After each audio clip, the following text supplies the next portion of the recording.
Cada cultura tiene sus monstruos. Pero aquí está la verdad que nadie te cuenta. No los inventamos para asustarnos.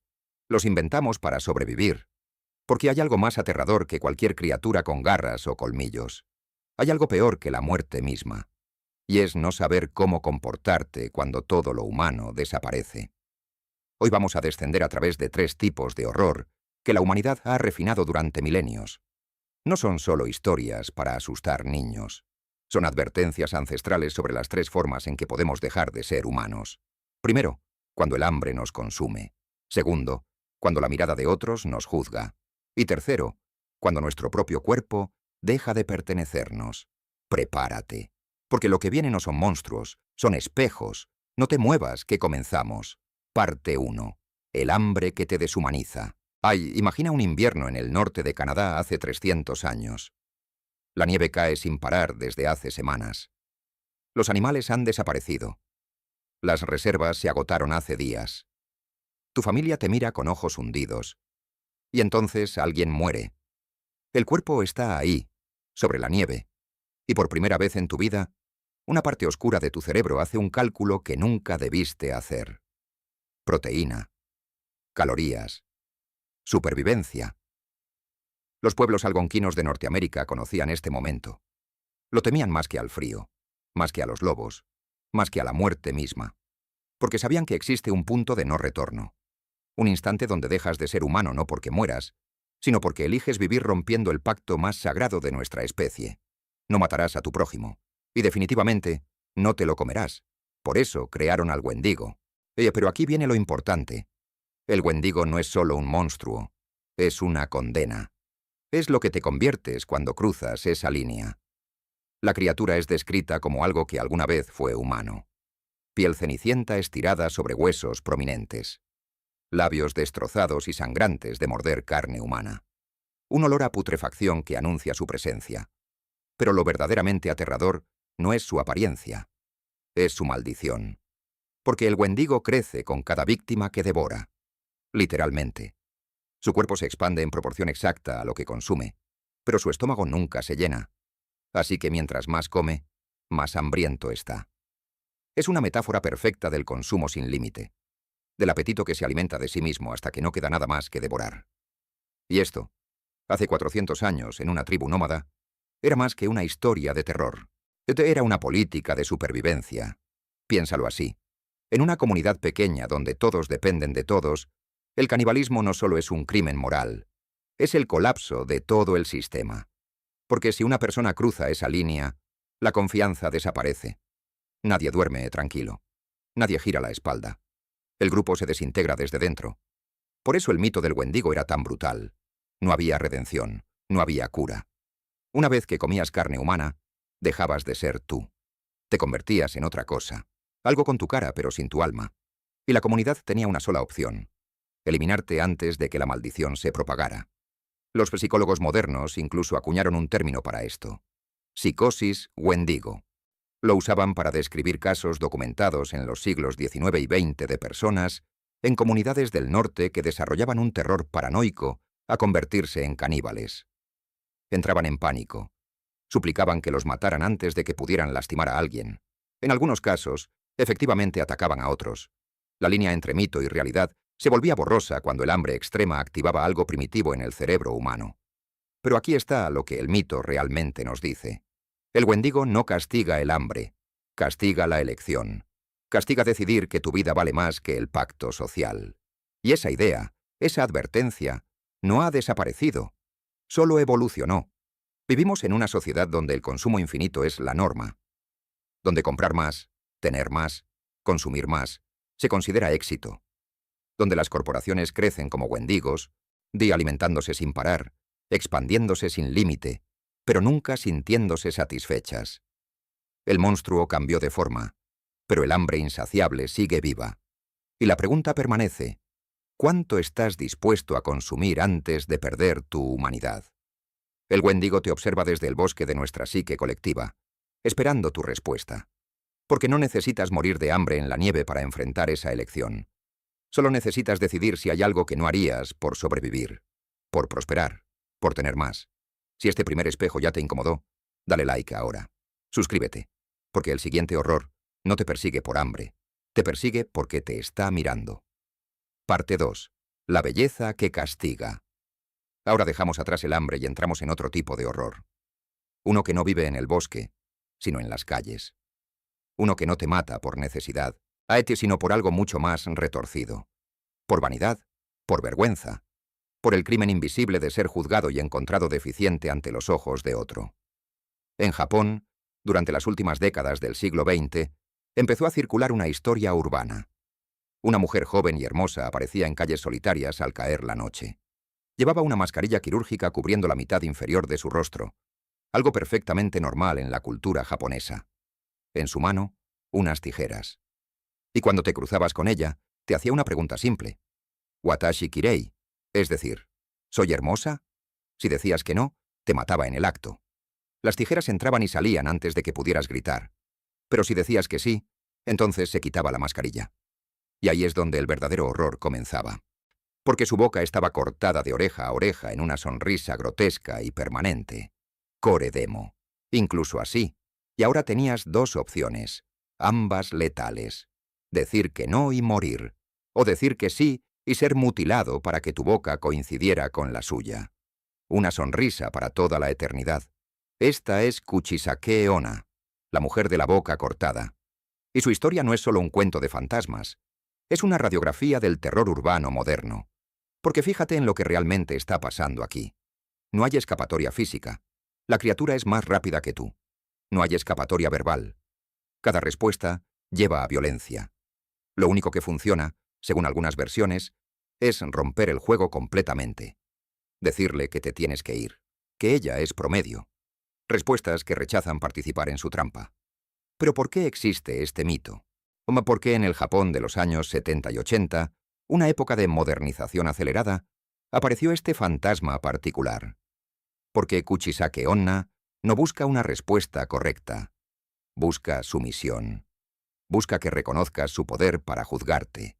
Y en una sociedad donde la apariencia, el comportamiento correcto y el juicio social son fuerzas omnipresentes, ella se convierte en la personificación del miedo a no dar la talla, a ser visto como defectuoso, a ser castigado por algo tan arbitrario como una opinión sobre belleza. Y aquí está lo escalofriante. La leyenda dice que ella misma fue víctima, una esposa que engañó a su marido samurái. Él descubrió la traición y la castigó cortándole la boca, transformando su belleza en horror. Pero ella no aceptó esa sentencia. Regresó. Y ahora ella es quien juzga. Ella es quien castiga. El ciclo de violencia estética se perpetúa. Cada víctima un eco de su propia desfiguración. Crucemos ahora el océano. Porque este horror no es exclusivo de Asia. En Inglaterra, en las tierras de Leicestershire, existía otra criatura. Otra pesadilla femenina. Otra advertencia envuelta en garras y violencia. Black Annis. Una mujer de rostro azul, un solo ojo, y uñas de hierro tan largas y afiladas que podía cavar cuevas en roca sólida con ellas. Vivía bajo un roble antiguo, y durante la noche esperaba. Esperaba a que niños se alejaran demasiado de sus casas. Esperaba a que una ventana quedara abierta. Y entonces actuaba. Entraba. Arrancaba al niño de su cama y lo llevaba a su cueva. Allí, con sus garras de metal, los desollaba. La piel era cosida para hacer ropa. La carne, devorada lentamente. Era eficiente. Era metódica. Era absolutamente aterradora. Pero aquí está lo fascinante. Black Annis cambió la arquitectura. Las casas en esa región se construían con ventanas más pequeñas específicamente para evitarla. Las madres cantaban canciones sobre ella para que los niños obedecieran. Un hombre educado, John Heyrick, escribió un poema completo sobre ella con total seriedad. Creyendo en su existencia. El miedo no solo vivía en historias, vivía en ladrillos, en madera, en las dimensiones de las aberturas de tu hogar. Y esto es lo crucial. Tanto Kuchisake Onna como Black Annis no son solo monstruos, son mecanismos de control social con rostro femenino. Una castiga la vanidad y el juicio superficial. La otra castiga la desobediencia infantil. Ambas usan la violencia extrema como advertencia. Ambas transforman el espacio cotidiano en territorio hostil. La calle al anochecer. La ventana abierta.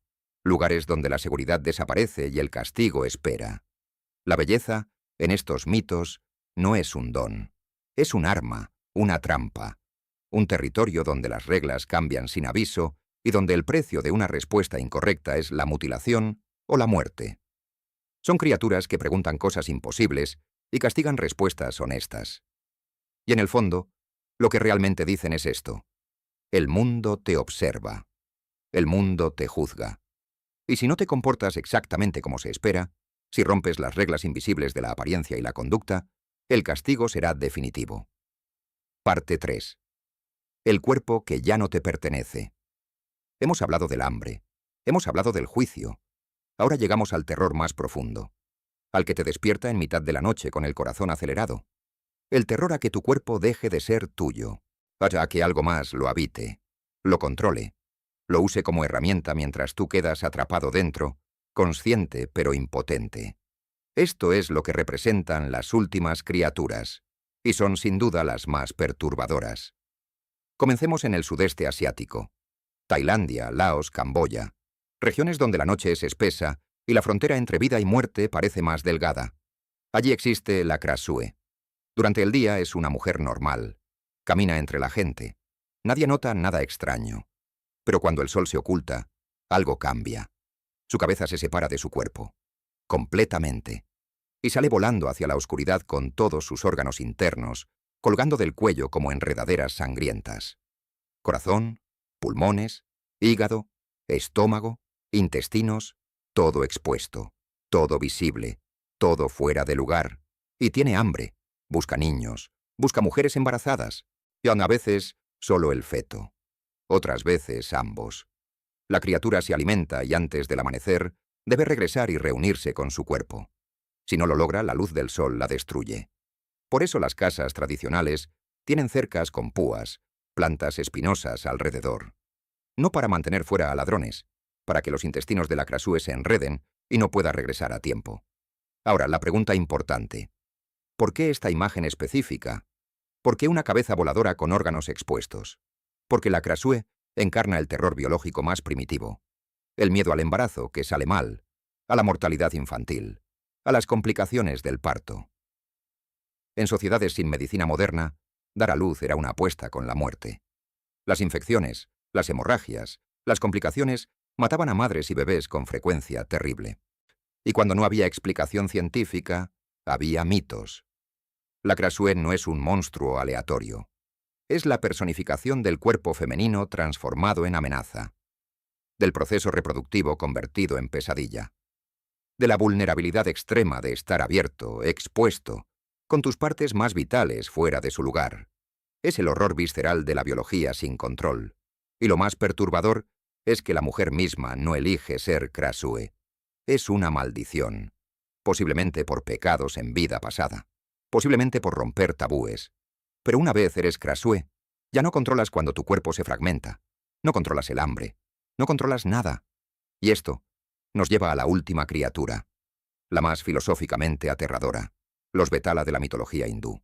Imagina esto: eres un alma atrapada, no estás vivo, no estás muerto, estás en el limbo entre mundos, aire sin cuerpo, sin descanso, sin destino. Solo existencia sin forma en los cementerios donde tu cuerpo fue incinerado o enterrado. Y entonces aprendes que puedes habitar cadáveres. Puedes entrar en cuerpos muertos y usarlos como vehículos temporales para interactuar con el mundo de los vivos. Esto es un Vetala, un espíritu sin descanso que posee cadáveres y los reanima. Pero no son zombis estúpidos. Son inteligentes, maliciosos, y conocen cosas que los vivos no pueden saber. Porque existen fuera del tiempo lineal, ven pasado, presente y futuro simultáneamente. Conocen los secretos más oscuros de la naturaleza humana. Son repositorios de conocimiento prohibido, y eso los hace valiosos. Tanto que los hechiceros los buscan, los capturan, los esclavizan.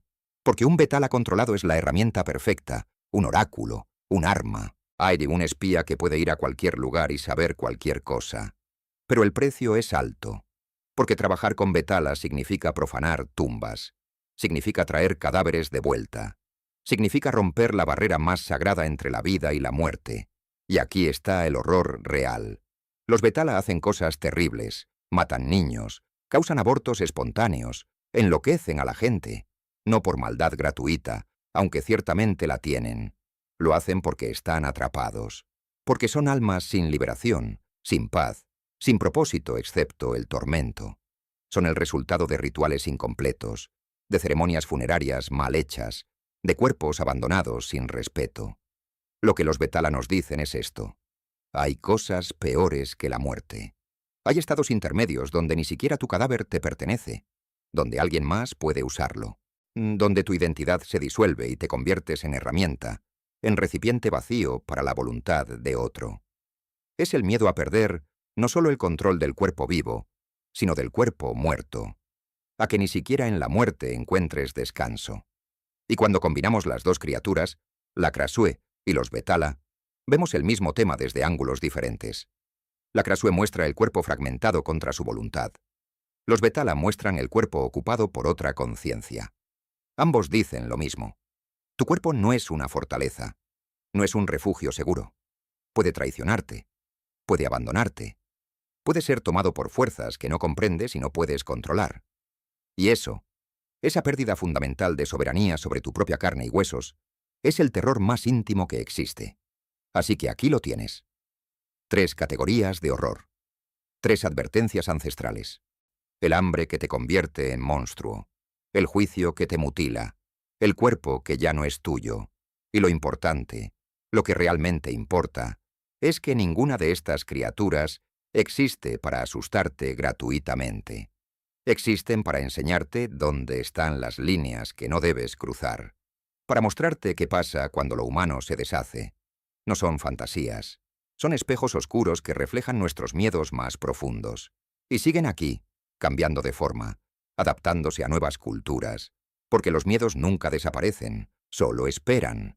Si este descenso a lo oscuro te gustó, dale like y suscríbete. Nos vemos en el próximo abismo.